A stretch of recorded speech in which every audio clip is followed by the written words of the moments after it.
L'Iran vient de sortir de son silence et tape de façon sec sur la table des visas et leurs alliés. Vous savez, lorsque vous acculez des gens, que vous vous acharnez contre des gens, à un moment donné, les gens se révoltent. Et les gens bombent le torche, ils s'arrêtent en disant, bon, faites maintenant ce que vous voulez faire. Ok, vos différentes accusations là, nous avons bien fait. Maintenant, faites maintenant ce que vous voulez faire. Nous allons voir. Qu'est-ce que nous allons voir que nous n'avons jamais vu? Nous avons bien fait. Quand les gens vous parlent comme ça, avec des tons pareils, vous devez savoir que vous les avez poussés jusqu'au mur. Il dit, je cite, « Les Européens vendent des armes à l'Ukraine. L'OTAN est entrée en Ukraine. Et pourquoi pas nous ne pouvons pas aider notre allié, la Russie. » Waouh! Nous allons voir en substance, en détail, ce que ce député Ahmed vient de dire. Ce n'est pas n'importe qui en Iran. Il est député, il est membre de la Commission de la sécurité nationale et de la politique étrangère du Parlement iranien. C'est pour vous dire combien de fois c'est un homme important. C'est un homme qui connaît, qui est imprégné de la politique iranienne.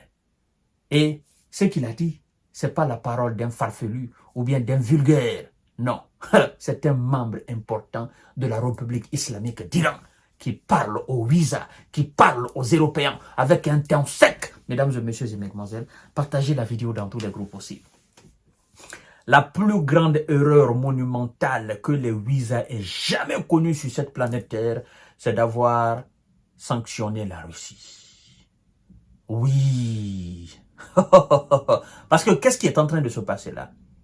La Russie, sous le coup des sanctions occidentales et américaines, va directement coopérer et travailler avec des pays qui sont aussi sous les mêmes coups de sanctions américaines et occidentales.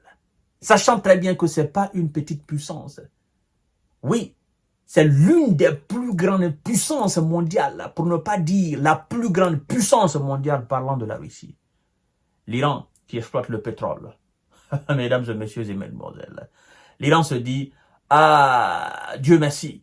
Maintenant, nous ne sommes plus seuls. Nous sommes avec une puissance mondiale qui est la Russie et qui est aussi sous le coup des sanctions occidentales. Et donc, nous pouvons aisément travailler avec la Russie qui n'est plus dans cette machination de communauté internationale ou des droits internationaux. Ça, c'est terminé, mesdames et messieurs. Écoutez ce que M. Ahmed dit. Ah oui, maintenant les Occidentaux, vous avez entendu ce que vous vouliez entendre. Ils nous disent ceci. Un député iranien a confirmé les informations des médias selon lesquelles Téhéran aurait livré des missiles balistiques à la Russie.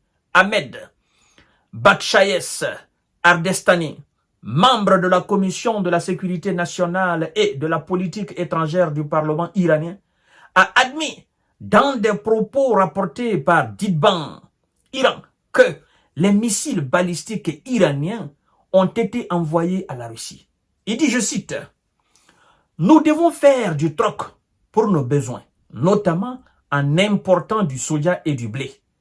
Une partie du troc consiste à envoyer des missiles et une autre partie consiste à envoyer des drones militaires en Russie. » Vous avez acculé l'Iran. Maintenant, l'Iran est en train de vous dire clair. Et puis l'Iran vous dit, faites ce que vous voulez. Vous avez voulu que nous vous disions non. Ben, nous, longtemps, nous avons nié. Nous avons dit que nous ne participons pas à cette histoire de conflit. Mais vous dites, niet, vous faites partie. D'accord, nous acceptons maintenant, nous faisons partie. Qu'est-ce que vous allez faire en retour? C'est ce que l'Iran est en train de nous dire ici, mesdames et messieurs. Alors, le député nous dit ceci. Interrogé sur la possibilité que l'envoi de missiles balistiques à la Russie puisse entraîner de nouvelles sanctions, le député a répondu,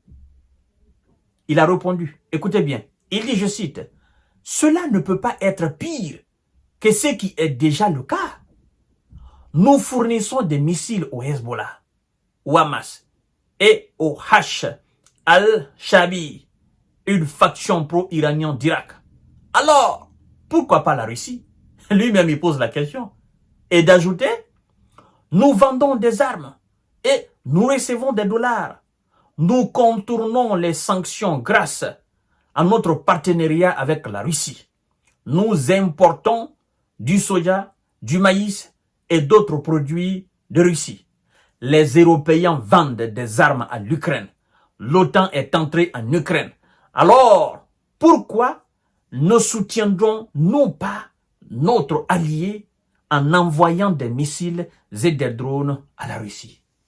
Fin de citation. Européens, Américains, fin de citation. Fin de citation. Vous nous avez sanctionnés. Eh bien, nous vivons avec vos différentes sanctions. Nous avons tellement vécu sous ces sanctions, nous avons tellement souffert de vos sanctions, jusqu'à ce que vous-même, vous commettez cette erreur qui est en train de vous coûter très très cher dans vos différents pays. Le fait de vous attaquer à la Russie. Le fait de sanctionner la Russie. Vous imaginez? La Russie, puissance mondiale.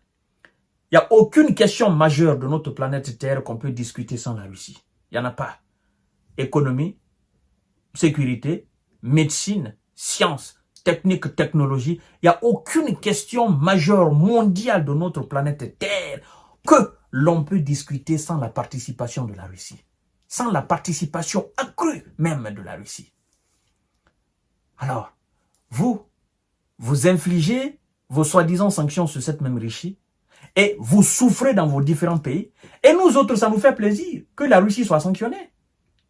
Puisque la Russie est sous le coup des sanctions, la Russie ne fait plus partie de vos organisations, ben, nous allons travailler avec la Russie. Nous sommes sanctionnés, la Russie est sanctionnée. Les autres pays qui sont aussi sous vos différentes, n'est-ce pas, sous vos différentes sanctions, nous allons nous unir, nous allons nous entraider. Et c'est ce qu'on est en train de faire avec la Russie.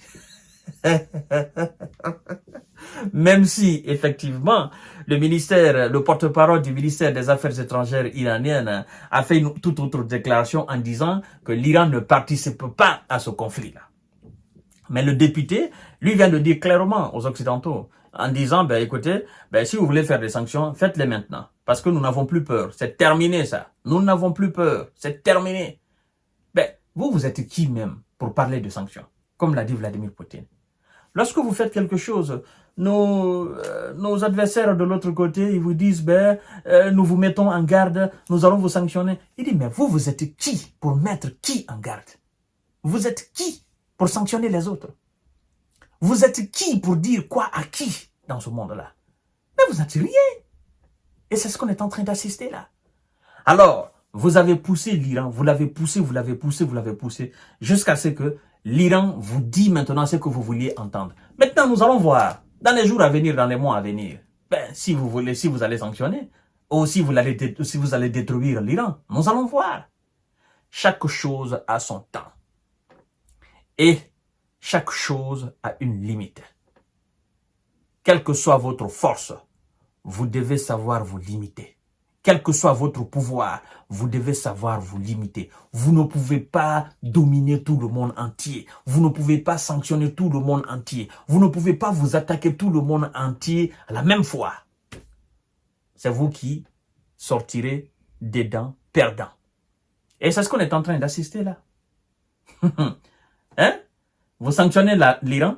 L'Iran contourne les sanctions occidentales et vit très bien. Vous sanctionnez la Russie. Ah, ça fait l'affaire de l'Iran. L'Iran se dit, ah, Dieu merci. Si par le passé, sous le coup des sanctions occidentales, la Russie était dans les organisations internationales, elle aussi appliquait ces sanctions, la Russie n'est plus dans ces machins-là.